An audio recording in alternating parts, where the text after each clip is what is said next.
Welcome to Your Financial Maven, where we talk all about understanding your money. I'm so glad you're here.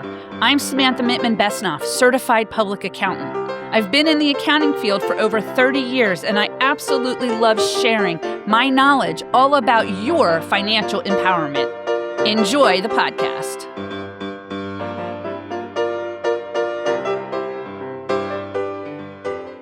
Welcome to the latest episode of Your Financial Maven. I'm so excited today. With me, I have Jen Kornoely. I did say that right. With me to talk about money, talk about books, actually. Jen started out in the corporate world, and around 2015, you went out on your own to be a real estate photographer, which I think is wonderful. I think it's so cool. I actually did photography in high school, and I wish I kept up with it because, and I'm sure you did this too, sitting in the dark room, back to back with a friend, trying to get the canisters, trying to figure out how to load it correctly, and doing it from the process, from film, right? Not the digital stuff nowadays, but I love photography. But you say actually in your bio that you're very skilled in the photography area, but it was the finances, the marketing, the growing of the business that you didn't really have insight on what to do. And so you read books, you went to mastermind groups, and you developed that. And from that, you actually decided, I guess it was a light bulb moment.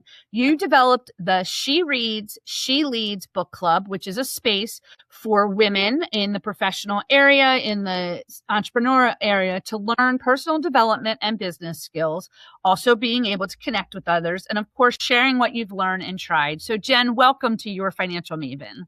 Thank you so much. Thank you for having me. That was such a thorough introduction. That's so nice. Thank you. I try. I don't always get it right, but I try. Thank you. So before I really get into kind of that, you were in corporate world, you went out on your own part. I want to know from your aspect, what is money?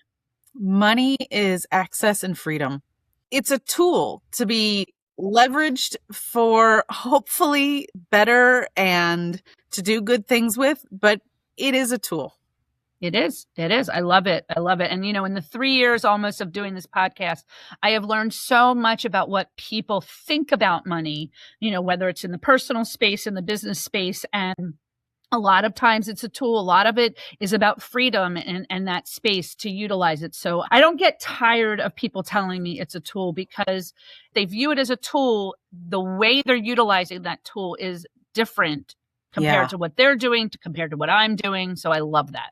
Absolutely. I just look at it as money gives you access that you otherwise wouldn't have. You know, it allows you to buy better quality foods, to live in desirable cities, to leave toxic jobs or relationships. It just, it allows you to do anything, essentially. Hopefully you're doing good things, but yes, this is true. We want to point out that we want to do good things and legal things with our money. No judgment, but no judgment. I promise. So I want to kind of know your story of like being in the corporate world and how you finally decided, you know what, I'm going out on my own. I have this photography skill. I can provide that, for, a space in the real estate area. Kind of what was, I guess, the straw that broke the camel's back, so to say, with the corporate world? When I worked in corporate, I worked for a company that shall not be named, and I worked for a man-child. He had no ability or desire to work with women who had a voice or a thought or an opinion.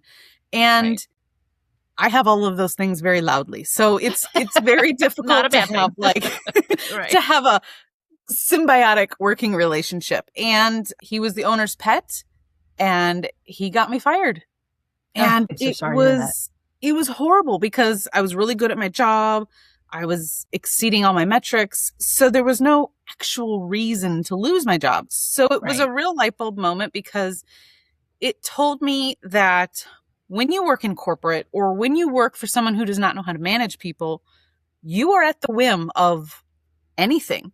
Yeah. They don't like 100%. You could be out of a job. Right. You worked 100%. There too long and now your salary is too high.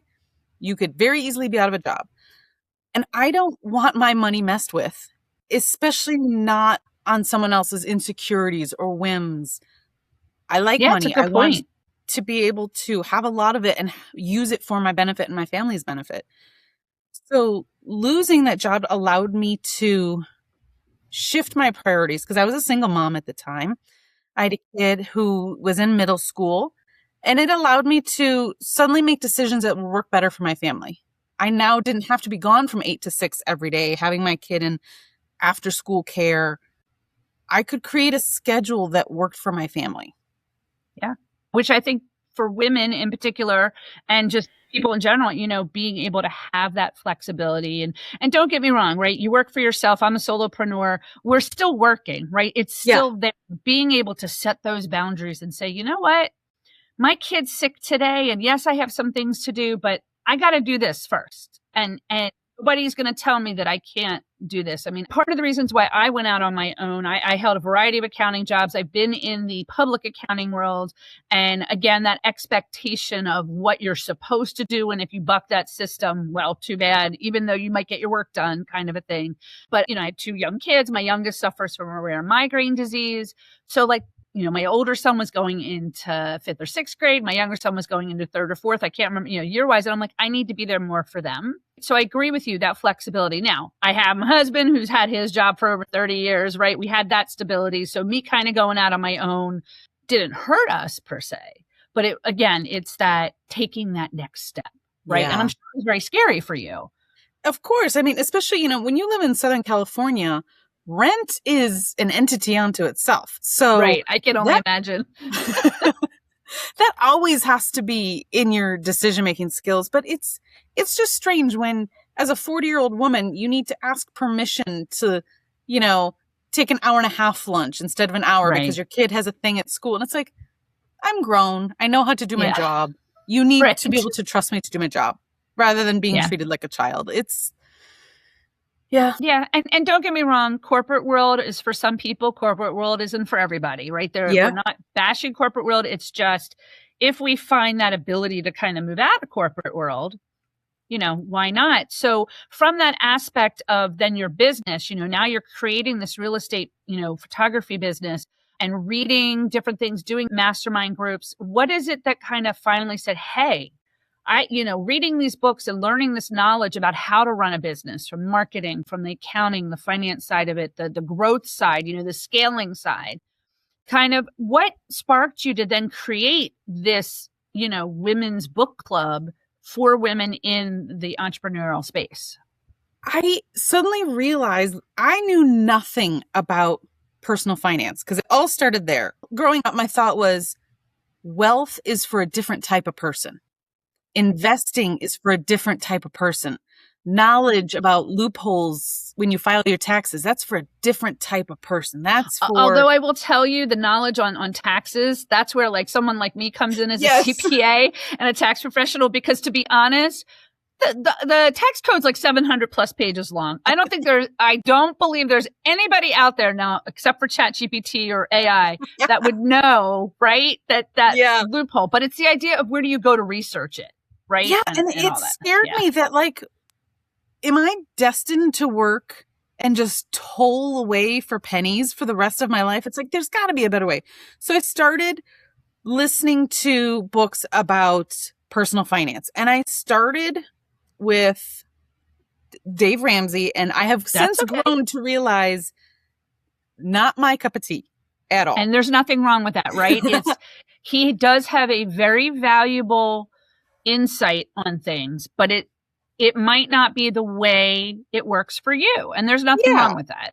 And I really wanted to hear financial advice from women for women, because women have a very different perspective on how finances work in the family. Women are 100%. The ones who are going to be the single parents figuring out how to make ends meet without child support coming in, things like that. Yeah. So I started consuming personal finance books.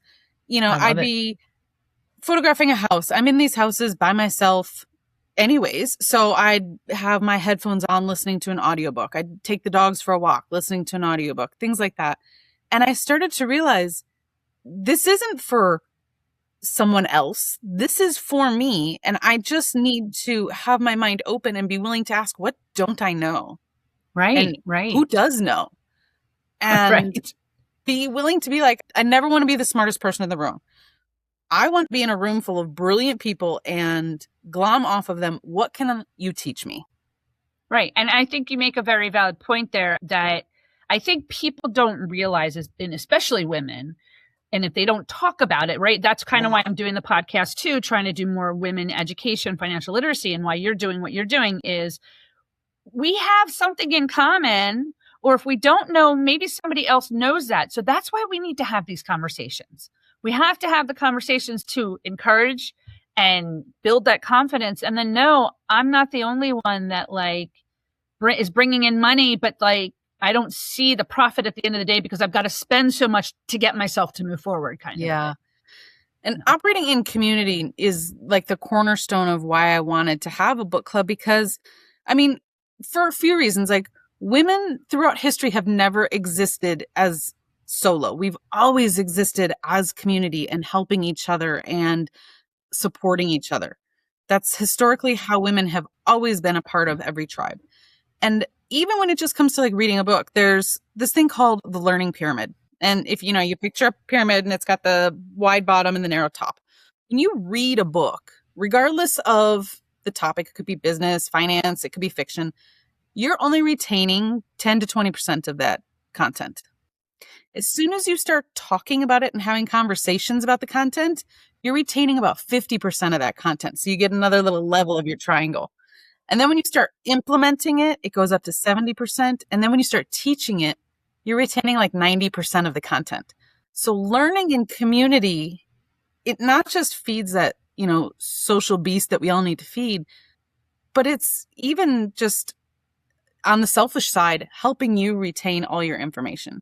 Yeah. And I don't think that actually is selfish. I think it is just the way we should be learning. Yeah. Right. I mean, that absorption. So how did you, like your very first one that you did, was it online? Did you get a group of girlfriends together? Like, what did you do to kind of say, I'm doing this and I'm getting out there and we're going to talk to women and we're going to do this?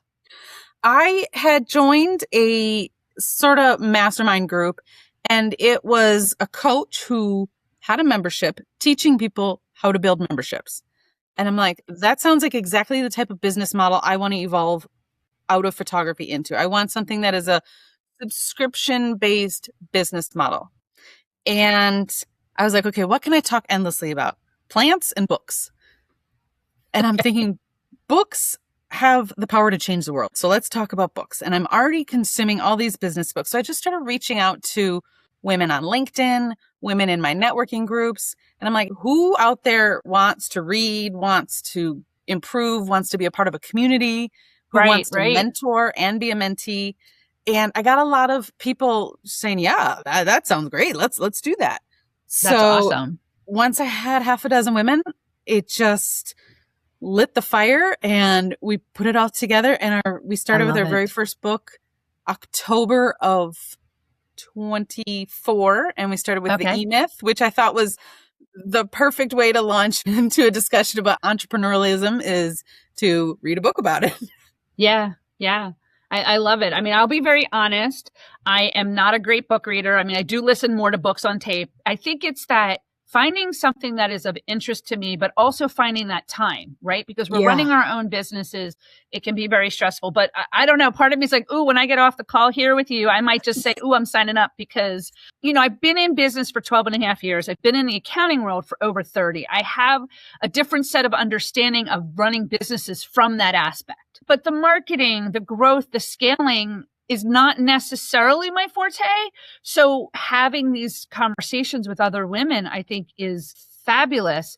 And so from that networking aspect, and you kind of talked about it a little bit, but maybe we can delve a little more in, I network in my local chambers here in Pennsylvania, and I do things online with the CPA forum groups and things like that. But what do you feel, or how do you see reading the books, discussing the books, kind of having that interaction as a different way of networking? Like, what are you finding as you're doing this?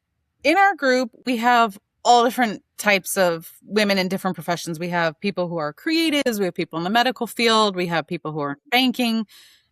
And because of that, everyone is taking different little nuggets of wisdom from the book. And, what the person in banking takes is going to be very different than probably what the photographer takes out of the book. And so that conversation lets a lot of layering happen. Like, oh, I hadn't thought about that. Or I know a little bit about this topic, but I don't know about this topic. And so it's forming these friendships within the group of people who could, one, have great conversations together, and two, benefit from each other's knowledge and also services. We had a call a couple months back where the conversation just kind of led to personal branding and SEO and your website and how you present yourself. And one of the ladies in the group was a web designer. And so the conversation naturally flowed to, she was saying, well, when I have my clients, I coach them this way, I coach them this way. And the other person was like, oh, I kind of need your services. So it just is an organic way to network without the smarmy, salesman-y, here's my business card side of it. It allows for that natural conversation. There's a lot of that, right? There really is. A lot of that. Yeah, it's interesting. Like I have been to some networking events and I'm just like, ooh. And like the thing that I do enjoy, especially with my chambers that I'm involved in, they do have women in networking events, right? Yeah. So they do try to take that element out, but it is different when you are walking around a room wanting to talk about your business, handing a business card, and then you're talking about the book and kind of how does it relate to you as the business person in your business and relate to other people. I think that's so fascinating. It helps to build a feeling of know, like, and trust, because I know if you are, first of all, I know you're a real human. We're on Zoom. I see your face. We're having this conversation, but also just seeing that, yes, you are struggling with a thing makes you relatable. If you came across as superhuman and knew how to do everything, is that really someone you're going to want to always do business with if you don't feel like you can identify with them? Like you want to see a little bit of yourself in the people you choose to give your money to. Yeah, I agree. I mean, I think it's interesting. So is this an every month or every quarter? How often are you guys reading your books and having these discussions? Well, we meet every month on Zoom. So what we do is we vote on a book. You can add your book selections. Like say you got a great recommendation about a book. You add your book selections at, oh, I'd like to read this as a group. And then we go in and vote. And the winning book is what we choose for the next month.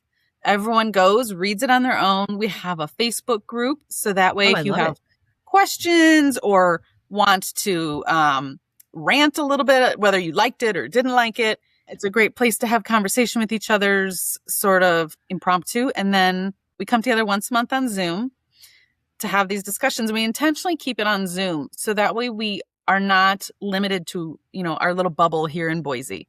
Right. When we can get, a more of a variety of locations and industries and types of women, that's when we're going to have more learning opportunities. Yeah, I think you're right. I mean, it is interesting. And I think, living in all parts of the country and then being able to come because, each state has some different regulations when it comes to running your business or whether you register or not, things like that. And I've come across, like I said, in the last 12 and a half years, I really have been focusing, I'd say in the last 5 years, small business owners, entrepreneurs, trying to focus more on women because I think there is that need out there. And people who come to me that just don't realize X, Y, Z from an accounting standpoint. But I'm like, there's not everything that I know. So you should talk to a lawyer about this. You should talk, there are things that are important in that regard. So what, having that conversation, being a powerful learning tool, what do you find, have the women been pretty consistent? Are you finding that it's pretty much the same group or people are coming and going because of time too, but like, what they're taking out of this? Obviously not everyone comes to every Zoom because, life. Right, but there are definitely a few people in the group who are more consistent and more attentive. And but that's in every aspect of life. There's just people who show up differently for different roles in their day. And that's fine. The content is still out there for the people who aren't as active and they're still part of the Facebook group. They're still seeing my posts and my videos talking about, the nuts and bolts of a book. I mean, you said you've been doing this since about 2024. So you probably have gone through about 12 books now? Yeah, I think we're on 14 or 15 right now. Okay. Yeah, and it's been a nice variety too. Is there ever anybody that says, I want to go back and read this particular book and I want to have, put that in the books to be voted on for the next month? Because if you guys started a year and a half ago and you're learning different things, do you find that they tend to want to go back to see where's that growth, right? From reading a book, you talk about that interaction of a book over, just going and doing the work or meeting somebody in person. Like, can you even see that growth if they're saying, I want to go back to this book because this book had XYZ kind of a thing? So far, it's not come up yet about revisiting a particular book because thankfully there are so many great books about there are all the things we're interested in. And someone asked me the other day, do you ever worry about that you're going to run out of books? Never Not in a million in this years. space. I agree with you. In the entrepreneurial business space, Yes. in the accounting, marketing space, I don't think you're going to run out of books. I Never. think for some of those books, it's relevancy of the timing, right? Yeah. And how does all that play, especially with more technology, especially with AI? Like, how does all that, move We will forward? definitely kind of revisit the topics of a book, like just through natural conversation. We read a book very early on in book club called Necessary Endings by Dr. Henry Cloud. He gave the analogy of a rose bush and how sometimes you have to prune away the buds to let the other ones flower to their best ability. And meaning like sometimes you have to let go of the things in life or the people in your life that aren't serving you the best so that you can make room for the things that will be amazing. And we read this book probably a year ago. And then just maybe 2 or 3 months ago, one of the ladies in book club, we were at an event and she comes up to me and she goes, do you remember that book about the rose bush? She goes, I did it. I implemented, I pruned. And she was telling me all about how, she had removed someone from her life who was very negative. And so the conversations definitely come full circle down the road. I love that. Yeah. I love that. I just think it's so neat that you've got women coming from different industries, different areas of the country. As you guys are talking, is there one business or money myth that you have seen yourself kind of the question coming through from the women? What would that myth be, holding women back, and kind of what was the discovery from that myth of what the women and you were all like, oh, wait, that is really a myth? A really big one was a couple months ago. We read, it was Denise Duffield Thomas. She's a money mindset coach from Australia. The book was a little more on the woo-woo side, and it was all about your mindset. And I was really surprised. The common trope that came through was, it first started out, I'm not good with money, which I think is just a mindset that a lot of women will default to because we are not taught about money and those conversations are not existing at home when we're kids. Another mindset was, I don't deserve money. And while that was never blatantly said, there's always kind of that underlying tone of, oh, I'm just not good with it. I let my husband handle it. Right. I'm just going to offer my services for cheaper. So those mindsets definitely changed when conversations started happening. When someone came in and was like, oh, I'm just going to offer my services for dirt cheap. Well, then you're a commodity and that's all you will ever be judged on is your price. So having other women in your corner who've maybe been through the thing before, who've had experience with it, who can lend words of wisdom to other women newer in business is a huge mindset shift. It is. And there are people that go, oh, the whole mindset thing, but it really is a mindset. Oh, 1,000%. It really is talking about not apologizing for why you set your prices, why you run your business the way you do, because it's your business. It might not be the norm, right? I don't do things that a normal accounting firm would do as it relates to working with my clients. Nothing wrong with that. I have a different approach. And a lot of accounting firms are starting to realize that actually working with your clients, the concept of not throwing out all these accounting terms and just saying, but I got this, right? Having that conversation, bringing them into it. But it is true that it's those myths of I'm not good enough with money, I'm going to let my husband handle it. Well, the problem with that is if your spouse leaves you, your spouse passes away, then women are stuck. And I know this because I have been working with women trying to help them get unstuck. And then the shame that comes with that. And so I think reading these books, reading and understanding that from a business perspective and personal, right? There's some personal finance in there as well. Oh, sure. It sounds like the women in your group, you're all kind of like agreeing and growing and holding each other accountable too. Yes. I'm sure there's a lot of that. That was a big part of our call last week. We finished up the book Profit First last week. Okay.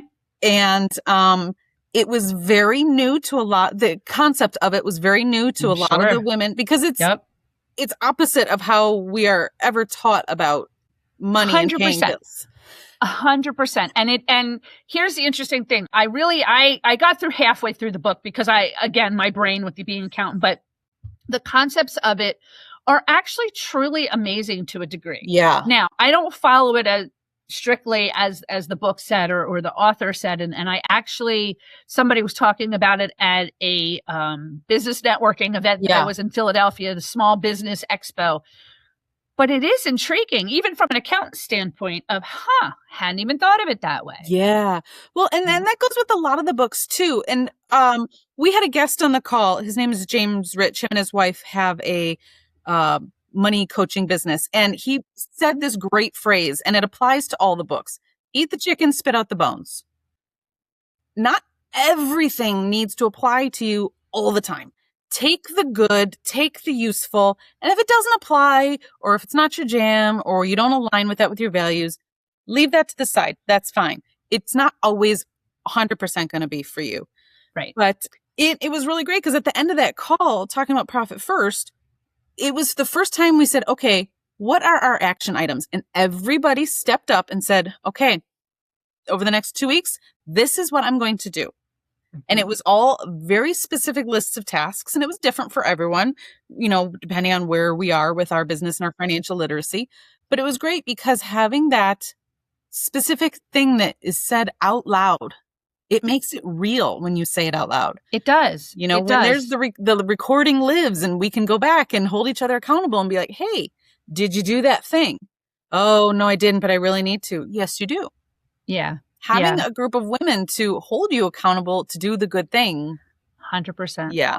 And I agree. And I can say from the Profit First model, especially for entrepreneurs and business owners, the concept is really intriguing when it's saying basically pay yourself first. Yeah. And save, put money away for saving, investing, and then you cover all your expenses. And that's an overview. I mean, there's a whole process and a formula and all that. But it is intriguing for people in the business world that aren't financially up to par, like myself as an accountant would have things, but to go, wow, like I would have never thought about that, right? I would have, I've got to make sure I'm bringing in the money to pay my bills. Well, yeah, you do, but what about you? Because it's a mindset thing. When you see you have $100,000 in your bank account, you're thinking, oh, that's amazing. I have $100,000 to spend on product or advertising or whatever. No, you don't. You still have to pay yourself. You still have to come up with money for taxes. Yep. And then the last thing should be, I've got, instead of $100,000 to spend my money on, okay, no, I've got $30,000. When you look at a smaller plate, you're naturally going to restrain and budget to accommodate that smaller plate. 100%. 100%. It's the same thing with when people who are like nutritionists are telling you the trick to losing weight is to use smaller dinnerware. It's the exact same concept. Right. It is actually, I think about it. It probably would be pretty similar. Are there any books that have, you talk about, you just did Profit First and this other book, but is there any particular book that has really stood out for you as a business owner that has helped you and that maybe you have read it or you guys are still putting it in the pool to be read? Sure. There's been a couple. There was The Wealth of Connection by Vincent Puglisi, and he's actually the one who I was mentioning who had the teaching memberships. Oh, nice. And he talks all about forming genuine connections with people and opening up and having conversations rather than being the smarmy salesman with your business card out. But once you have those conversations and you build a network of real life people that you genuinely like and who like you and understand what you do, the money will come later. The clients will come later. You first have to build those real life connections. And it's so true. Like, think about when you go to these networking events and you see people and you know a little bit about them. Those are the people you're gravitating towards, not the guy with the stack of business cards in his hand. The E-Myth, again, that was a business definer book, all about how a lot of people will leave a corporate job. And it was my mindset too. Like, I know how to do a thing. Great. I'm going to go do that thing. Well, that's very different from owning a business. 100%. Being the worker bee 100%. is not the same as 100%. being the queen bee. Right. And it's interesting you bring that up because that is something through this podcast. And also I've been working on and creating consultations and workshops for small business owners, for women to have these conversations of, it's great. You have something, you want to do a business and you want to do whatever it is you're talented in and your expertise, but there's this business to it. Like you can't just go out and shoot pictures. You've got to figure out the marketing. How do you get the wording out, the pricing? And that, that area with pricing can be very scary, I think, for anybody going out on their own. Because our natural reaction is to commodify ourselves. Yeah. And I'll be honest, when I first started 12 and a half years ago, I was very low in my pricing. Yeah. And I have gotten to a point now, my clients that I've had for 12 years, they've slowly been increasing because, I'm not going to say, oh, now you owe me another $500 a year. I'm really cognizant of my clients who've been with me for years, but anybody that's new, I'm like, this is my price. Yes. And it's not because I'm trying to be greedy. It's because of that experience, right? That learned experience of my experience of, being a photographer, doing what you do, I should be compensated for that and not 1,000%. Right. Your ability to problem solve. A great 100%. Book that talks about that was $100 Million Offers by Alex Hormozy. Okay. And he talks about creating an offer where you are not competing on price. You are not even in the same ballpark as your competitors. You're offering something so unique that you can't compare same for same. Like, have you ever gone to a mattress store? Yeah. And said, okay, well, yes, I have. That was about 4 years ago. So yes. This one is $1,000, but this one is $1,200. Why is it different? You can never compare apples to apples because the language they use is different. The brand names are different. So it's sort of that same kind of concepts. Like when you can't compare just on price, you're setting yourselves apart and you're creating something that has real tangible value. Right. It's the value proposition of your business. What is it that you can offer in that regard? So is there anything else you'd love to share with my listeners about what you have really learned or transformed since you started this, the book club and working with women, all over the United States? Women need community. 100%. 1,000% we need community. And in different aspects, whether it's you're a religious person and you need a religious community, that's one thing. Or you need other women that you have similar hobbies and crafts and things like that with. But we all need a community where we become better people, where we help, 100%. Where we are willing to be helped. When we can form those communities of learning and growth and self-improvement, women will do amazing things. I agree. For themselves, for other women, for the community at large. When women have access to those types of resources, there's literally just no limit as to what we can accomplish. I 100% agree. I'm part of a group of women accountants. We meet once a month and we talk different topics, and we have somebody that leads the program. And it is amazing. We come from all walks of life, how we got into accounting, where we're at now, and that support. It's not reading a book per se. We're doing workbooks, but we're not reading about businesses. But I think, through what you have been able to provide gives women just that sense of, confidence and no shame. And we're all welcome in that regards. It's essential for building confidence. I agree. And it's unfortunately something that it seems like is really knocked down in young girls is confidence. And it does not get better easily.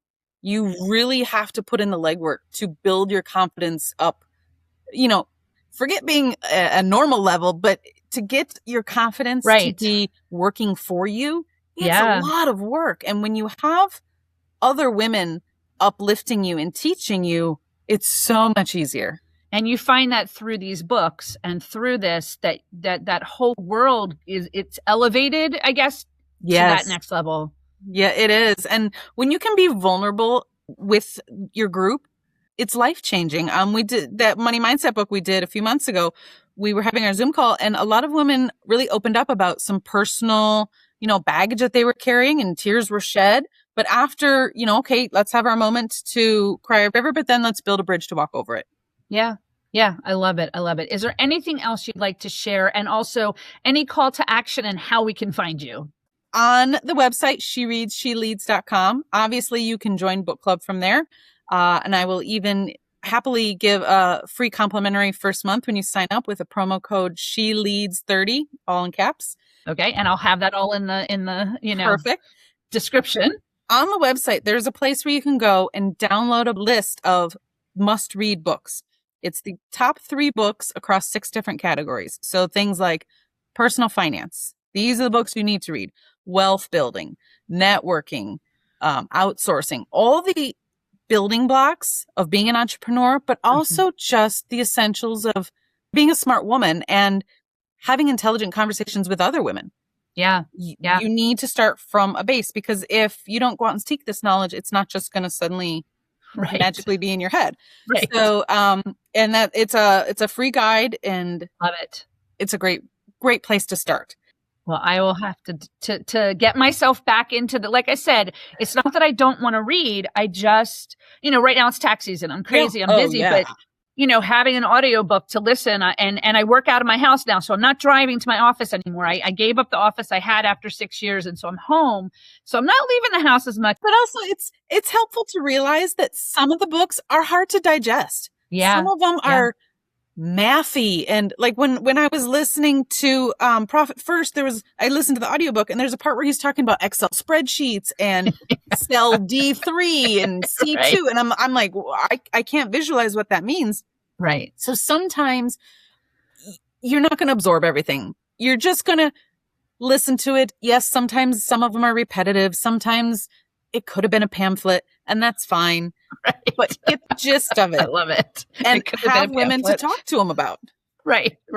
No, this has been wonderful. I mean, it just has opened up a whole nother level of networking and connection and helping women understand that there are those of us out here, right? We have a lot of entrepreneurs who are women in this space that have either gone through what you are probably going through now, or maybe they haven't gone through something that you're going through now that kind of can give that advice. So Jen, this has been wonderful. I really love having you on Your Financial Maven.